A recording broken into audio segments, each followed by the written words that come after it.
저는 최근 들어서 참 가족이라는 것도 다 부질없다는 생각이 들어서 이렇게 사연을 보내게 되었어요. 저는 딸 하나, 아들 하나를 가진 엄마인데요.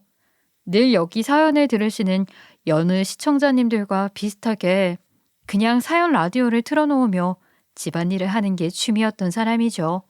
막상 이런 이야기들을 들을 때는 막 사이다 같이 복수하거나 혼쭐을 내주는 그런 이야기들이 정말 재미있고 그랬는데 막상 제가 이런 일을 당하게 될 거라곤 상상도 못하고 살았어요. 그러면서 생각하게 되더군요. 여기 사연을 보낸 사람들이 얼마나 당황스럽고 또 저처럼 어이없는 사건에 휘말려서 글을 보내게 되었을까 하고 말이에요. 아무튼 사설은 이쯤 하고 본론으로 들어가 보겠습니다. 제 딸은 말이에요.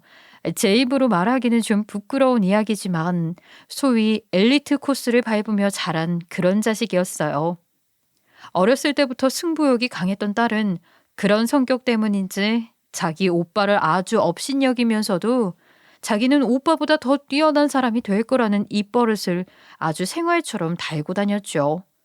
전 그런 딸이 참 신기하기도 했어요. 뭐로 보나 도로 보나 솔직하게 말해서 딸이 아들보다 훨씬 능력도 좋고 잘났었거든요.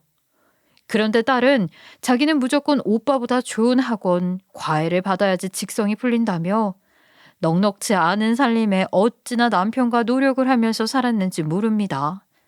그래도 말년에는 자식들 덕을 보지 않겠느냐는 생각에 남편과 저는 딸에게 하는 이 일이 투자라고 생각했죠.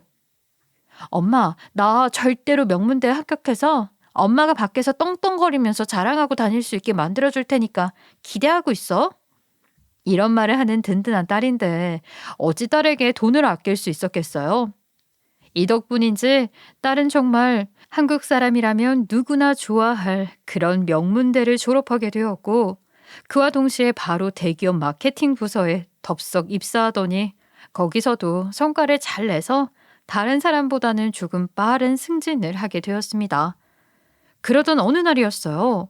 갑자기 딸은 남자 하나를 집에 데려왔는데 그게 자기 남편감이라며 아주 엄청난 말을 하더군요. 저와 남편은 깜짝 놀랐죠.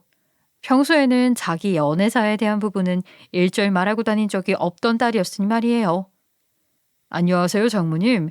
그 소문의 장모님을 제가 이제야 뵙게 되네요. 제 여자친구가 누굴 닮아서 그렇게 예쁜가 했더니 다 장모님을 닮아서 그랬던 거군요. 그래, 어서 오게. 자네가 우리 딸 사윗감으로 그렇게 아주 딱이라면서 내 딸이 어찌나 자네를 자랑했는지 아나? 와, 정말 저 사람이 제 자랑을 그렇게 했습니까? 평소에 제 앞에서는 얌전한 척하면서 엄청 현모양처 행세를 하고 그랬는데 내 딸이 현모양처? 자네 참 무슨 소리를 하는구만 그래. 우리 딸은 아무래도 장군감이지 장군감. 내가 말했지? 엄마 사위 될 사람이 아주 능력 있는 사람이라고. 그리고 당신도 내가 말했잖아. 우리 엄마 나 낳아주신 분이라 나보다 더 예쁘신 분이라고. 게다가 얼마나 지식 있는 줄 알아? 그 시대에는 그 가기도 어렵다는 대학도 나오신 분이 바로 우리 엄마야. 전 그런 딸의 자랑에 쑥스러운 기분이 들기도 했고 처음으로 만난 사위 될 사람은 굉장히 호탕한 성격을 가진 사람이더군요. 게다가 어딘가 조금 영악한 내 딸과는 달리 사람이 참 순진하면서도 밝은 성격을 가진 그런 사람이었습니다. 그렇다 보니 저도 오늘 온 이 사람이 우리 딸 남편이 되었으면 정말 좋은 합을 낼 수 있겠다 싶은 생각이 들더군요. 그래서 전 이 둘의 결혼에 반대하지 않았어요. 둘은 앞에 놓인 장벽이 없으니 아주 천리마보다 더 빠르게 결혼을 결정짓더군요. 장모님, 이왕 이렇게 저희 둘 결혼했으니 저희 계획 미리 말씀해 드리겠습니다. 저 이 사람이랑 같이 사업하려고 합니다. 이건 저희 둘이 결혼 전부터 계속 이야기했던 부분인데 이렇게 결혼됐으니 슬슬 시작해 보려고요. 맞아, 엄마. 요즘은 이렇게 대기업 다닌다고 해서 큰돈 만지기는 어렵잖아. 그래서 이 사람이랑 만나면서 그런 이야기들을 많이 나눴는데 참 사람이 깨어있더라고. 나랑 이 사람 뜻도 잘 맞아서 우리 함께 사업하기로 했어. 난데없이 사업을 하겠다는 둘의 말에 저는 말리고 싶은 기분이 들었죠. 어? 이렇게 갑자기 사업을 하겠다고? 자네랑 네가 무슨 자본이 있어서 사업을 해? 그래도 어느 정도 사회생활하면서 기반은 다지고 시작하는 게 낫지 않겠니? 에이, 저 사람이랑 나 정도면 충분히 벌써 기반은 닦고도 남았지. 엄마가 보기엔 우리 둘이 그동안 못 벌고 다닌 것 같아? 나야 네 능력을 아니깐 그건 아니라는 걸 알지만서도 그래도 갑자기 이렇게 사업을 하겠다고 나오니 기분이 좀 그렇구나. 물론 둘이 회사에서도 인정받는 사람들이라는 건 안다. 하지만 사업은 성공하려면 적어도 3번은 실패해야 한다는 말도 있는데 이렇게 덜컥 괜찮겠니? 엄만 무슨 우리가 꼭 실패할 사람이라는 것처럼 말한다. 그렇게도 우리가 실패하는 모습을 보고 싶으셨어? 얘는 내가 무슨 너희가 실패하길 원해. 그냥 말이 그렇다는 거야 말이. 아무튼 갑자기 이렇게 사업을 시작하면 곤란한 일들이 생기진 않을까 하고 말하는 거지. 아유, 우리 걱정은 안 해도 되니까 그런 생각은 접어두셔요. 문제가 있어도 우리가 다 알아서 잘 해결할 테니까 말이야. 둘의 이런 결정이 걱정되었습니다. 젊을 때는 저도 부모님 사업을 돕겠다며 경영학과를 나온 사람이거든요. 그러니 사업이 얼마나 힘든지, 얼마나 실패할 확률이 높은지도 다 경험한 적이 있으니 결혼한 지 1년도 지나지 않은 신혼들이 이렇게 마음 맞아서 사업한다 하니 어찌 걱정이 앞서지 않을 수 있겠어요. 하지만 이런 제 걱정과는 반대로 딸 내외는 통보와 함께 바로 사업을 시작하더군요. 처음에는 이 둘도 여느 사업가들과 같이 힘든 일을 겪었습니다. 하루는 딸이 내게 이런 부탁을 하러 올 정도였죠. 엄마, 내가 좀 사정이 급해서 그런데 이번 달만 돈 좀 빌려줄 수 있을까? 한 500 정도만 있으면 다 해결할 수 있을 것 같은데. 왜? 사업이 요즘 잘 안 풀리니? 뭐가 힘든데? 엄마한테 일단 말을 해봐. 그렇게 돈만 빌려달라 하지 말고. 엄마도 예전엔 네 외할아버지 사업 이어서 했던 사람이니 말이다. 내가 왜 엄마한테 사업 전반에 대한 이야기를 해야 해요. 아무튼 나 돈 필요하니까 딱 500만 준비해줘요. 알겠죠? 하지만 제가 자식을 헛 키웠던 걸까요? 딸의 태도는 여느 자식들과 달리 어딘가 조금은 건방진 어투가 묻어 있었죠. 하지만 내 배로 낳은 자식이라 그런지 그런 부분들이 조금 있다 해도 다 용서를 하고 살았습니다. 그렇게 제게 돈을 빌려가서 문제를 잘 해결했는지 이 다음에는 딸과 사위가 동업하던 그 회사의 연매출이 급상승하기 시작했어요. 쭉쭉 고공행진을 하던 매출은 곧 100억에 이르는 사업체로 성장하게 되었죠. 전 이렇게까지 성장하길 바라면서 딸과 사위를 응원한 건 아니지만 100억이라는 어마무시한 금액을 벌고 있다고 하니 입이 딱 벌어지더군요. 이런 딸 내외의 사업 모습에 제 걱정은 다행히 다 기우였구나 싶은 생각이 들었습니다. 하지만 사람 일이라는 게 휴지처럼 술술 잘 풀리진 않더군요. 하루는 딸이 엉엉 울면서 우리 집을 찾아왔죠. 엄마, 나 지금 너무 화나는 거 있지? 나 그 사람이랑 이혼하려고. 이렇게 나 그 사람이랑 도저히 같이 못 살아. 왜? 뭐 때문에 그러는데, 어? 오서방이 뭐 잘못한 일이라도 있어? 차근히 말을 해봐. 엄마한테 설명을 해줘야 엄마가 뭐라도 네 편이 되어주지. 글쎄, 남편이 뭐라고 하는 줄 알아?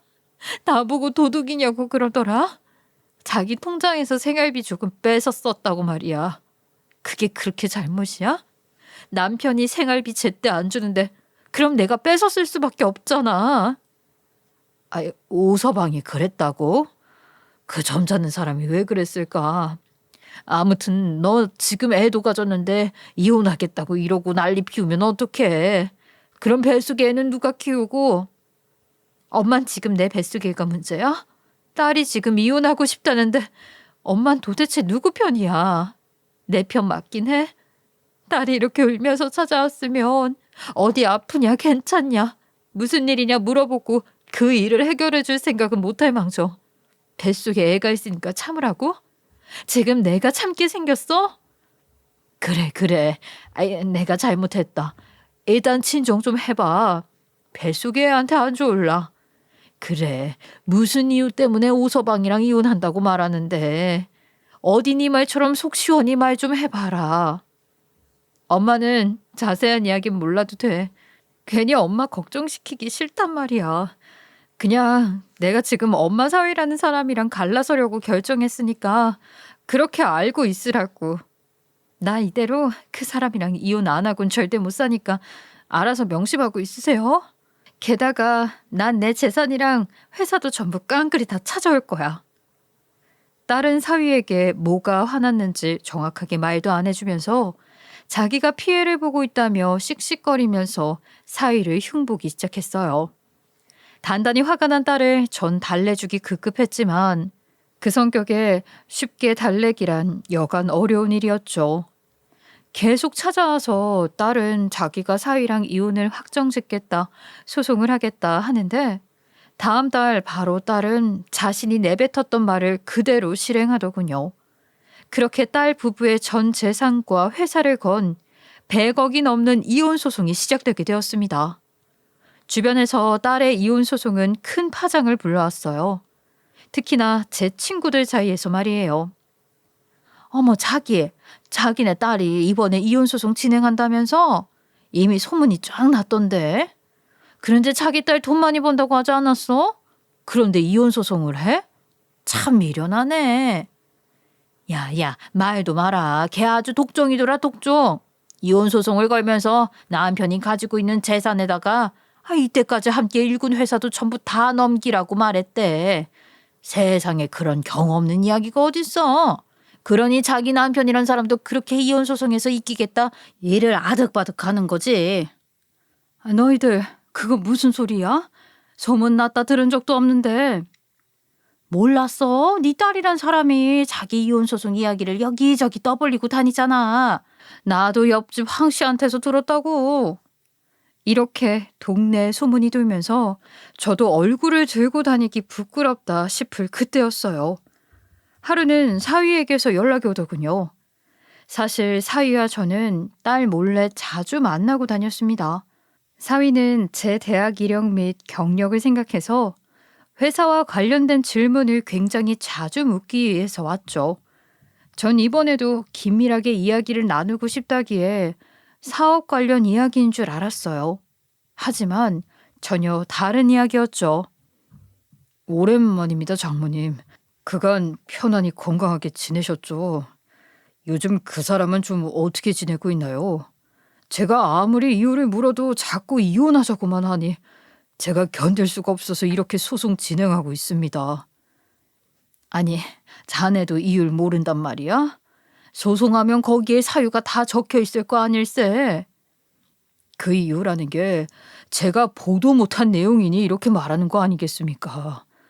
저도 답답해서 진짜 미치겠어요. 자꾸만 이혼하자고 말만 하는 사람한테 이유를 물으면 입을 꾹 닫아버리니 원. 내 딸 말을 들어보니 무조건 자네가 잘못했다고 하던데 그 연유를 당사자인 자네만 모르면 어찌하나. 자네 결혼 후에 우리 딸한테 잘하고 다닌 건 맞나? 아니면 그 성격 좋던 애가 왜 이렇게 자꾸 삐딱선을 타겠다 말해? 저는 저도 모르게 사위라는 사람에 대한 차별이 나오더라고요. 얘는 우리 집안이 아니니 남이다. 이런 마음이 있었던 모양이에요. 그렇게 따로 생각에 빠져 있었는데 조용히 사위는 다시 입을 열었어요. 이건 장모님한테만 말하는 겁니다. 사실 그 사람이 왜 저한테 이혼을 말하는지 어렴풋이 감은 옵니다. 그런데 그 이유는 절대 장모님한테 못하겠어요. 제가 장모님이 그 사람 어떻게 키웠는지 뻔히 아는데 그걸 말하겠어요? 제가 장모님한테 그 이야기를 들은 게 벌써 몇 번이나 되는데. 사위의 이런 미심쩍은 말은 순간 제 마음에서 딸이 지금까지 했던 말에 대한 의심을 불러왔죠. 그러니 우선 장모님은 저희가 싸우더라도 꼭 제 편을 먼저 들어주셔야 합니다. 그 사람 편을 들었다간 저도 그렇고 장모님도 오히려 쫄딱 망하신다고요. 아시겠어요? 다짜고짜 저는 제 친자식인 딸 편이 아니라 자기 편을 들어줘야 한다고 말하는 사위가 조금 정상과는 멀어 보이는 것도 제 착각이었을지 모릅니다. 전 이게 도대체 무슨 일인가 싶어서 이해가 제대로 가지 않았을 뿐더러 이혼 소송까지 남은 기간 동안은 딸을 돕기보다는 지금 일에 대한 정보를 얻기 위해 무척 노력을 했죠. 무엇이든 공정히 해결하자는 마음이 이땐 있었거든요. 그렇게 사위와 만난 지 며칠 뒤 딸은 사위와 잠시 미팅을 해야 한다며 지방으로 함께 내려간다 말하더군요. 그래서 자리를 며칠이나 비우겠다고 말이에요. 저는 둘이서 이혼 소송 중이기도 하니 조금 걱정되는 마음이 들었어요. 하지만 예전에 사위가 제기했던 행동들을 생각하면 혹여나 내 딸에게 나쁜 짓을 하진 않겠지 싶은 생각도 들었죠. 그래서 그냥 잘 다녀오라 인사했습니다. 그러나 전 이날 딸을 그렇게 보내서는 안 됐어요. 딸이 집을 나선 지 하루가 지나도 이틀이 지나도 딸의 소식은 들려오지 않았고 저는 3일째 되던 그날 뜻밖의 소식을 듣게 되었거든요. 그것도 경찰서라는 정말 생각지도 못한 장소에서 말이죠. 안녕하세요. 이유리 씨 어머니 되시죠? 여기 교통사고 담당 부서입니다. 다름이 아니라 얼마 전에 그쪽 따님께서 교통사고가 났는데 말이에요. 이게 영 이상해서 연락을 드렸어요. 예? 우리 딸이 교통사고를 당해요? 어디가 얼만큼 다쳤는데요? 왜 갑자기 경찰 선생님이 이렇게 연락이 오죠? 어디 많이 다치기라도 한 건가요? 네, 어머님. 걱정되는 마음은 잘 알겠는데 우선 진정하시고요. 지금 따님 행방이 사고 이후로 묘연해졌어요. 말 그대로 사고 현장에서 날아가는 것처럼 사라졌단 말입니다. 그래서 지금 실종 신고를 하러 여기 부서로 오셔야 할 것 같은데. 아니, 우리 딸이 실종이요? 설마요. 그럼 같이 있던 일행은 어떻게 됐나요? 분명 딸이 우리 사위랑 같이 일을 해야 한다고 지방으로 내려갔거든요. 일행 말씀이세요? 저희가 확인한 바로는 차량으로 이동한 사람은 따님 한 사람입니다. 차에 동승하고 있던 사람은 없는 것으로 확인됐는데요. 그 부분 좀 더 자세히 말씀해 주시겠습니까? 경찰의 의문에 저는 얼른 딸이 떠났던 그날을 기억해내려 무척 애를 썼어요. 그래서 기억에 있는 1에서 100까지의 모든 정보를 경찰에게 면밀하게 설명해 주었죠. 경찰은 가만히 제 이야기를 듣더니 다시 조사를 한 뒤에 연락을 주겠다며 일단 자기네 관할 경찰서에 한번 방문해 달라는 요청을 했습니다. 전 기꺼이 그러겠다 말을 하고 경찰과의 통화가 끝난 그 즉시 우선 사위에게 연락을 했죠. 사위라면 이게 어떻게 된 일인지 알겠다 싶은 마음이 들었거든요. 하지만 전화를 받은 사위는 오히려 제게 화를 내면서 말했어요. 평소에는 노인공경, 장유유서가 투철한 예의 바른 사람이었던지라 사위에게 이런 대접을 받긴 딸이 결혼하고 정말 처음이었어요. 자네, 내 딸을 대체 어떻게 한 거야? 그날 그렇게 미팅한다며 데려나가더니 그게 다 이렇게 만들기 위함이었나? 우리 딸 도대체 어디다 숨겼냔 말이야. 설마 어디다 내다 버렸어? 그럼 그게 어딘지 빨리 말해. 출토해내라고. 저도 이땐 감정이 매우 격해진 상태였어요. 자식 가진 부모라면 다 제 심정을 이해하실 겁니다. 자식이란 게 정말 눈에 넣어도 아프지 않는 것인데 이렇게 실종되었던 말을 들으니 얼마나 가슴이 찢어지듯이 아팠겠어요. 심지어 원흉이라는 사람과 대화를 하고 있으니 더 심했죠.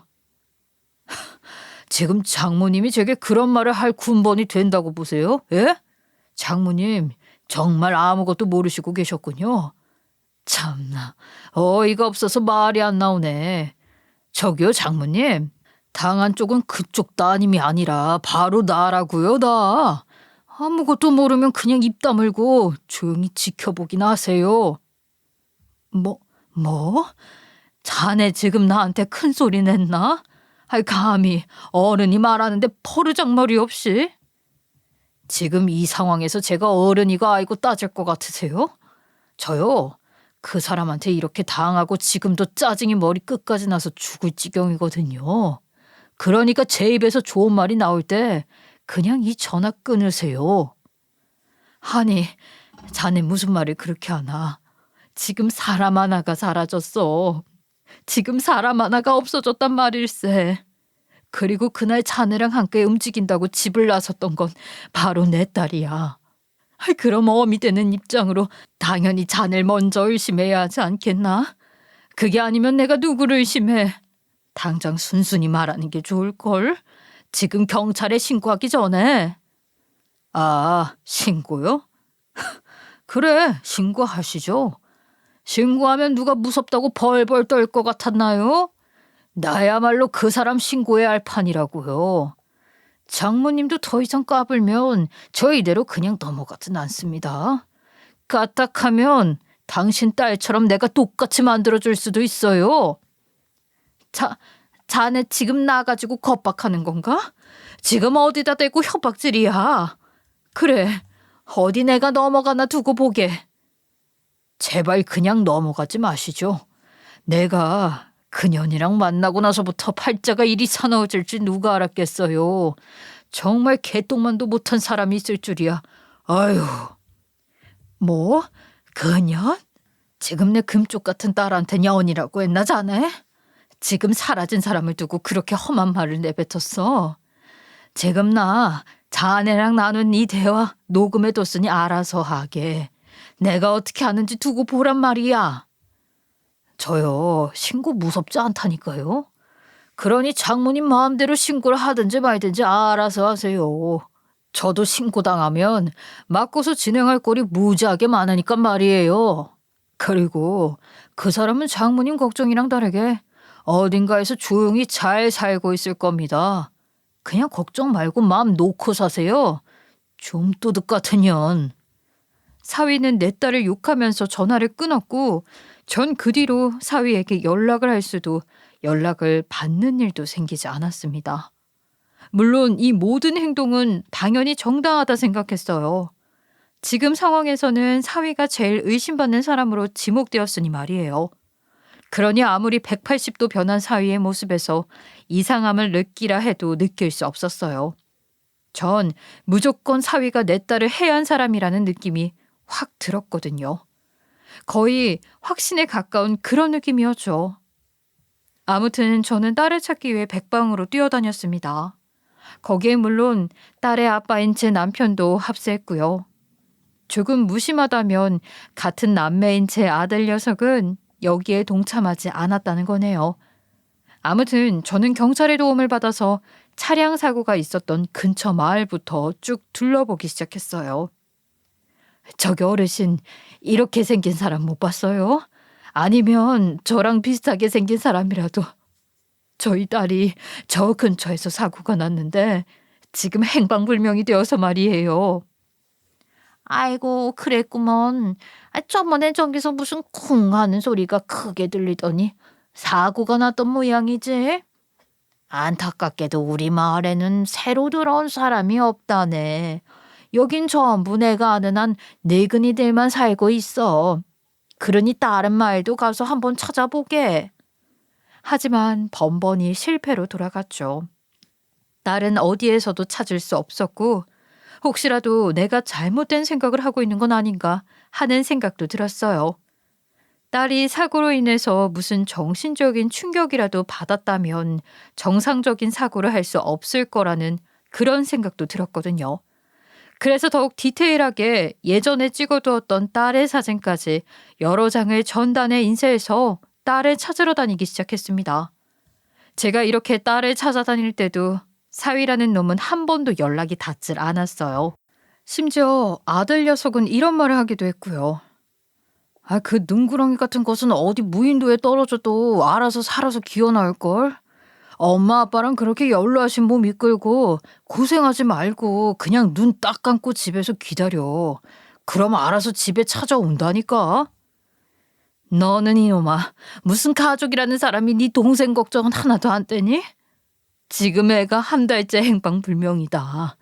이쯤 됐으면 너도 오빠라는 인간이 동생을 찾아 나서야 할 거 아니냐? 엄만 걔 성격을 다 모르니 그런 말을 하는 거지. 난 옆에 같이 자라서 알고 싶지도 않아도 걔 평소 모습 다 알아. 그게 얼마나 뱀 같은지 엄마가 몰라서 하는 말이야. 넌 이놈아 동생한테 못하는 말이 없어. 그리고 어디서 동생을 그렇게 나쁜 사람으로 몰고 있어. 너 어떻게 동생이 이렇게 되고도 뻔뻔한 그 오서방이랑 똑같은 행동을 하냐?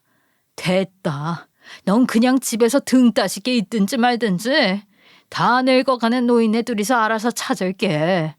이렇게 뜻하지 않은 가정 불화까지 생기니 제 속은 시간과 함께 점점 검게 타들어가더군요. 그렇게 딸을 찾아 헤매게 된 지도 6개월이 지났을 무렵 처음으로 딸의 소식을 들었습니다. 이렇게 생긴 저자. 내 시골에서 보기 힘든 얼굴이라 기억하고 있지.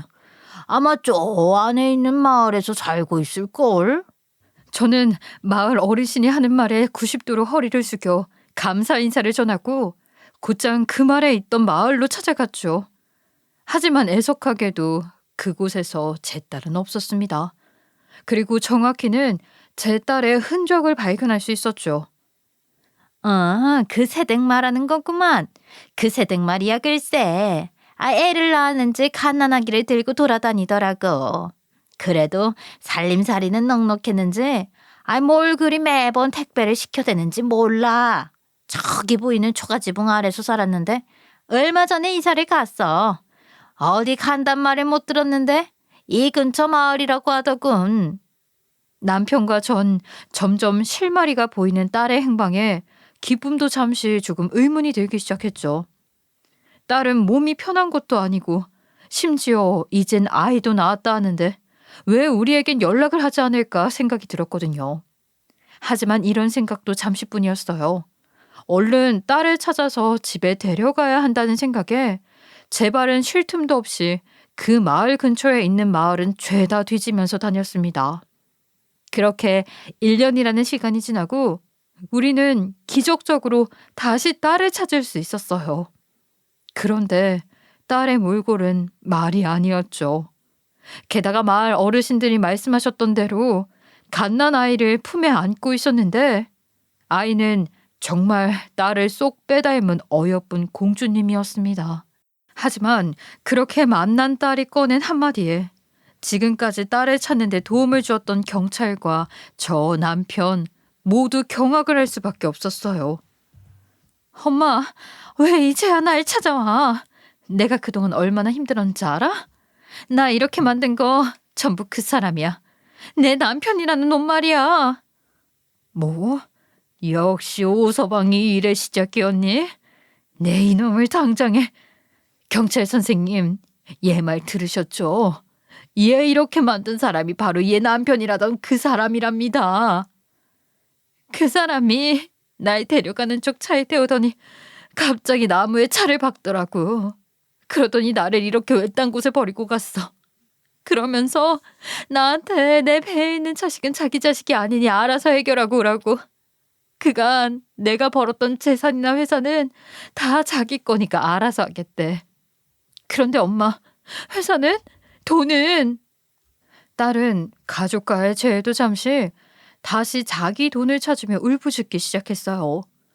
그런 딸이 가엾은 마음도 들었던 전 빠르게 경찰들과 사위를 잡기 위해 사위의 거처로 장소를 이동했고 1년이라는 시간이 지난 다음에야 저는 사위의 얼굴을 경찰서에서 다시 마주할 수 있었어요. 딸은 사위가 나타나자 격분하기 시작했어요. 그간 자기가 당했던 울분을 모두 토해내는 사람 같았죠. 야, 이 도둑놈아, 내 재산 내놔. 내 돈 내놓으라고. 그리고 여기 있는 애가 왜 당신 자식이 아니야? 어디 살아있는 사람을 그런 식으로. 그리고 사위의 멱살을 잡아 끌며 이리저리 흔들고 싶었는지 안간힘을 냈지만 사위는 그런 딸의 손길에 녹록하게 당하는 모습을 보여주진 않았습니다. 제 눈에는 그런 모습들이 아주 뻔뻔하게 보였지요. 내가 왜 그 돈을 당신한테 줘야 하는데? 엄연히 말하면 당신 돈이 아니라 전부 내 돈이지. 당신이 공동 명의라 주장했던 그 회사, 결국 지분은 전부 다 내 거라는 거 잊었어? 그리고 그 애가 내 자식이라고? 내가 믿을 만한 그런 걸 가지고 거짓말을 해라 제발. 누가 믿어 그걸? 그럼 얘가 당신 딸이 아니면 누구 딸이라는 건데. 내가 무슨 길거리에서 몸으로 먹고 사는 그런 사람도 아니고 남자가 당신 하나뿐이지. 누가 또 있단 말이야. 아, 그렇게 발뺌을 하시겠다. 왜 그때 그놈이랑 정분나서 도망간 건 아니고? 결국 내가 그 뱃속 아이 유전자 검사하자고 하니까 그렇게 꽁무니 빼면서 도망친 거잖아. 거기에 이혼 소송도 결국 네가 질 것 같으니까 그렇게 내뺀 거고. 내가 무슨 정분이 났다고 그래. 그리고 여기 얘가 네 자식 아니란 증거 있어? 있으면 당장 들고 나와. 내 눈앞에 대령하란 말이야. 너 진짜 돌머리구나. 내가 방금 한 말 못 들었어? 이대로 그냥 유전자 검사하러 가자니까.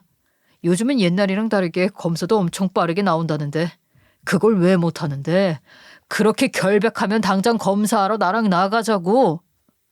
딸은 사위가 소리를 지르는데도 아무런 행동을 못하더군요. 저는 이 상황을 보면서 정말 설마 하면서 그 둘을 지켜보고만 있었습니다. 이제 할 말이 더 이상 없나 봐. 아, 증거 없이 우기기도 이제 안 통하니까 포기했나? 당신이 그렇게 증거 원하면 내가 다 만들어준다니까 왜 그렇게 갑자기 조용하실까? 이런 사위의 말이 끝나자 딸의 눈에서는 갑자기 눈물이 주룩주룩 나오기 시작하더군요. 그러면서 정말 애처롭게 울고 있는데 그 모습을 보니 다시 움직이는 제 마음을 느꼈지만 굳게 자리를 지키고 있기 위해 안간힘을 썼습니다. 넌 매번 꼭 그런 식이더라. 자기가 뭐 불리하면 그렇게 눈물만 짜내고 눈물이 무슨 네 죄를 모두 덮어주길 해? 아니면 없던 돈이 생기게 만들어서 너한테 도움이 되기라도 해. 또 울기만 하면 누가 나서서 세상 만사 다 해결해 주나? 당신 그런 식으로 말하는 건 정말 나쁜 짓이야. 당장 나한테 사과해. 우리 딸한테도 당장 사과하란 말이야. 너 지금 횡설수설하니? 내가 너랑 네 딸한테 왜 사과를 해야 하는데? 그 애 내 자식 아니라는 거 다 안다니까. 넌 안 되겠다. 여기 있는 사람들이 전부 네 실체를 알아야 그만둘 거지? 거기 형사님, 저번에 제가 신고해서 조사하셨던 내용 다 말해줘야겠는데요. 그러자 이 상황을 모두 구석에서 지켜보고 있던 형사라는 사람이 우리 앞으로 나오더니 그간 숨어있던 딸의 실체를 말하기 시작하더군요. 형사 입에서 나온 딸의 진실은 너무나 충격적이었어요. 듣는 내내 숨이 제대로 안 쉬어질 정도로 내용이 심각했죠. 다 듣고선 도저히 저 딸이 내 자식처럼 느껴지지 않았어요. 여기 계신 분들이 모두 피해자나 다름없다는 사실부터 일단 말씀드리겠습니다. 먼저 가해자 부모님 및 그 가족분들 믿기진 않으실 테지만 여기 계신 이 피의자 남편의 말이 다 맞습니다. 저기 저 따님분은 지금 사기, 불륜, 절도, 횡령 등으로 쫓기고 있는 사람이죠. 저기 우리 딸이 뭐요? 사기, 절도, 횡령, 거기다 불륜까지? 이게 다 무슨 말이에요? 제 딸은 절대 그런 인물이 아니에요. 예, 저기 있는 따님은 정말 솜씨가 좋으시더군요. 특히나 사람을 속이는 것에는 아주 전문 분야라 해도 믿을 정도였죠. 그래서 제가 조사할 때도 어찌나 애를 먹었는지. 지금 당신이 말한 게 다 사실이라는 말이에요? 야, 너 빨리 여기서 다 설명해. 가족이 모인 이 자리에서 지금 저 사람이 말하는 게 다 뭔지 설명하란 말이야, 이 거사.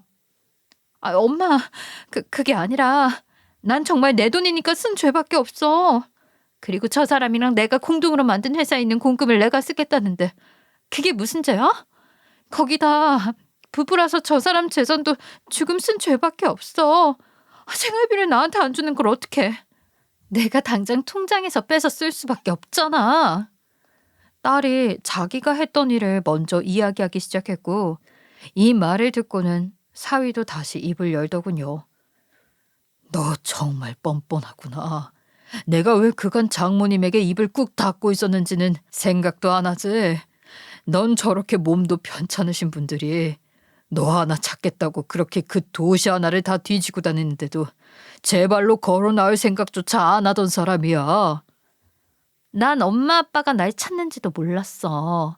그리고 내가 그걸 어떻게 알아? 아무것도 없는데. 거짓말 하지 마. 혹시라도 내가 장모님 장인어른 쓰러지실까 싶어서 말 안 했던 과거가 후회된다 정말. 그때 말했으면 지금처럼 이렇게 마음의 상처까지 입으시진 않으셨을 텐데 내가 네 얼굴 보고 지금까지 참았겠어?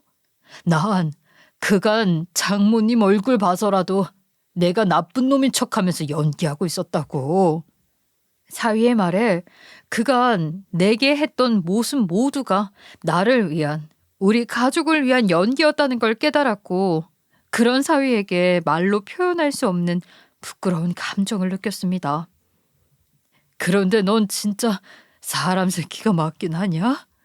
게다가 뭐? 부부니까 나랑 동업해서 세운 회사니까 공금도 내 돈 절도한 것도 모두 합법적인 일이다. 말이 되는 소리를 좀 해라. 멍청하면 고생한다더니 딱 지금 네 꼴이 말 그대로야. 뭐? 이 새끼야. 네가 뭐라고 나한테 멍청하다고 지랄이야. 그거 내 아이디어로 세운 회사잖아. 그러니까 엄연하긴 내 회사지. 당신은 그저 투자하겠다면서 돈 좀 대준 거. 그게 고작이잖아? 난 당신 따위 없었어도 투자자 잘 모아서 크게 될 회사로 키울 수 있었다고. 그런 회사 공금 내가 가져다 쓰겠다는데 누가 뭐라고 그래? 나도 대표야. 회사 대표. 그래, 다 좋다 이거야. 그럼 회사 돈은 그렇다 치고 내 돈은 도대체 왜 빼갔는데? 왜 훔쳐갔냐고? 거기다 분류는 왜 또 저질러? 넌 그러고도 나한테 미안하지도 않냐? 그러고 내가 왜 네가 저지른 죄 때문에 상대방 부인한테 없는 소리 있는 소리 다 들어야 해. 그 인간이 왜 당신을 찾아가서 그랬을까? 난 전혀 모르겠는걸? 애 모르는 걸로 나한테 이렇게 말하는지 모르겠네. 이게 진짜 끝까지? 그래, 당신이 도망쳐서 중간에 중단된 그 이혼 소송 지금이라도 어디 시작해 볼까? 그렇게 당당하면 그거 그대로 진행해도 되는 거지, 어? 딸은 끝까지 자신은 아무것도 죄를 저지르지 않았다며 빡빡 우겼지만 이미 증거는 사위의 말이 다 진실이고 딸이 거짓말을 한다는 것을 가리키고 있더군요. 딸은 우리를 만나서 사위가 범인이다라고 말했지만 그 말이 곧 희대의 반전이 되어 자신이 범인인을 만천하에 당당히 드러내게 된 셈이었죠. 저는 이 일로 딸과 의절까지 결심했어요. 딸은 결국 형사재판으로 넘어가서 사기, 절도, 횡령 등 가중처벌을 받게 되었고 그 와중에 전 더 놀라운 사실도 알게 되었죠. 딸의 사기 전적이 이번이 처음이 아니었다는 거예요. 본인이 이때까지 투자자를 모으며 설명했던 본인의 커리어, 학력, 능력 등을 크게 부풀려서 더 많은 투자자들을 위치하고 그 돈을 들고 튀었던 전적도 있었더라고요. 저는 그렇게나 딸의 머리가 좋다고 자랑하고 다녔는데 그 좋은 머리로 이런 범죄를 저지르고 다녔다니 참으로 속에서 천불이 나는 일이었습니다. 이런 썩어 들어가는 제 심정과 달리 딸은 처음엔 깜빵에 가서도 얻는 교훈이 전혀 없어 보였어요. 아이씨 엄마 얼른 보석금 마련해서 나 풀어주라니까. 내가 다시 한턱하면 그깟 돈은 쉽게 벌 수 있어. 그런 기회를 이렇게 날릴 거야? 어? 지금 아니면 정말 이젠 한탕도 못해. 나 늙으면 그 얼굴로 어떻게 투자자 유치하고 다니겠어. 딸, 이제 그만해라. 그 돈이라는 게 별거니? 그냥 열심히 일하면 모이는 거고 네 오빠처럼 묵묵히 또 일하다 투자하다 기회 오면 부풀리는 일도 생기고 그러는 거다. 왜 그렇게 남 등쳐먹는 일을 하려고 그래? 그놈은 바보라서 그런 거고 난 그 덜 떨어진 놈보다 더 배운 사람이잖아. 그러니까 더 쉬운 방법으로 큰돈 만지면서 노는 거지? 예, 너 이제 하나의 엄마다. 네 자식이 지금 밖에서 너라는 엄마가 나올 때까지 두 눈을 동그랗게 뜨고 기다리고 있다고. 넌 걔 걱정은 전혀 생각도 안 하니? 아, 뭐 자식은 하나도 있고 둘도 있고 그런 건데 그게 그렇게 신경 써야 하는 부분인가? 사람이 살다 보면 하나 생기고 둘도 생기고 하는 거지. 그것보다 빨리 보석금 마련해서 나 풀어줘. 어? 아, 나 여기 답답하단 말이야. 아, 내가 나가서 뭐라도 해서 돈을 만져야 엄마도 좋은 거 아니야? 참으로 씁쓸한 것이 말이죠. 이 경우 없는 딸과 의절하겠다는 결심을 했음에도 쉽게 그 천륜을 끊지 못하겠다는 겁니다. 왜 천륜은 끊을 수 없다는 말이 있는지 다 통감할 정도였다니까요. 아마 저처럼 자식 가지신 분들은 다 말로는 처음 제 행동처럼 의절하겠다 해도 나중에는 지금의 저처럼 움직이지 않았을까 싶네요. 자식이라는 것이 정말 그런 것이잖아요. 첫 면회와 달리 두 번째, 세 번째가 되고 점점 나이가 들어가고 감방에서 고생하고 있는 것 같은 딸의 모습을 보면 정말 처음에 먹었던 제 마음이 흔들리는 것이 느껴지더군요. 내 자식이라 그런지 너무 불쌍한 마음도 들고 저렇게 된 것이 내가 잘못 키워서 그런 것은 아닌가 싶은 마음도 들기도 하고요. 이 모든 일의 근원이 전부 다 제 탓처럼 느껴지더군요. 이런 제 옆에서 제 마음을 달래준 건 의외로 제 아들 녀석이었습니다. 엄마, 뭐하러 자꾸 그런 애 만나러 가는 거야? 엄마 자식이라도 이젠 놓을 때도 됐잖아요. 그게 어디 말처럼 쉽니? 속으론 그 녀석이랑 의절하겠다, 손을 끊어버리겠다 하다가도 돌아서면 생각나는 게 부모 마음이다. 어찌 내 배 아파서 낳은 자식이 저리 힘들게 했는데 신경이 안 쓰일 수 있겠어. 엄마, 정말 엄마 그렇게 맘 약해서 어떻게 이 험난한 세상 살아오셨어요? 그냥 걘 지금까지 저지른 죄값을 치르는 거예요. 그거 다 치르고 나면 나와서 걔도 잘 살겠죠. 그러니 너무 그렇게 속으로 끙끙 앓지 마세요. 엄마가 아프면 저기 있는 조카 녀석은 누가 돌봐. 난 절대 못 돌봐준다. 그래, 네 말이 맞다. 내가 아프고 고생하면 저 어린 것이 혼자 힘으로 살아야겠지. 그래, 내 힘들지만 그냥 마땅히 벌을 받는다 생각하고 버텨보마. 고맙다 이런 말 해줘서 너라도 내 곁에 있어서 어찌나 다행이라 생각하는지 모른다. 참, 그리고 조카 녀석 얼마 전에 또박또박 나한테 뭐라고 그러더라. 아무튼 그런 거 보면 나도 빨리 장가 가서 외로운 엄마 옆에 예쁜 손자 하나 더 붙여드려야 하나 싶고. 사실 지금도 딸녀는 정말 밉고 속으로 원수라고 생각하고 있어요.